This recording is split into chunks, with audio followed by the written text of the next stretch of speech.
इकरार से हुर्मत मुसाहरत के सबूत का क्या हुक्म है। चुनांचे अगर शौहर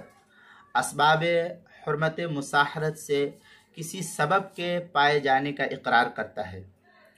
खा वो सबब निकाह के बाद पाया गया हो या निकाह से पहले पाया गया हो, ये इकरार करता है कि ये सूरत हाल हुआ है। मसलन ये कि वह अपनी बीवी से कहे कि मैंने तुझसे निकाह से कबल तेरी माँ से जिस्मानी ताल्लुकात कायम किया था,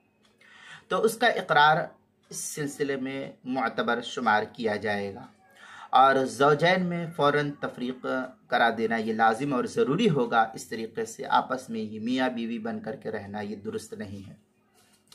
चुनांचे फतावा हिंद में है, वलौ अक़र्र बिहुर्मतिल मुसाहरा युआख़ज़ु बिही व युफ़र्रिक़ु बैनहुमा। इस तरीके की इबारत जो है फतावा हिंदिया किताबुन निकाह जिल्द नंबर 1 सफ़ा नंबर 275 जो पुराना छपा हुआ नुस्खा है ज़करिया बुक डिपो देवबंद का हिंदी नुस्खा, मुहित बुरहानिया की चौथी जिल्द सफ़ा 91 मसला नंबर 3724, फतावा खानिया उसकी चौथी जिल्द सफ़ा 57 मसला नंबर 5520 नंबर जो ज़करिया बुक डिपो देवबंद का हिंदी नुस्खा है उसके अंदर, किताबुल मसाइल उसकी चौथी जिल्द सफ़ा 177 पर भी इसको नकल किया गया है।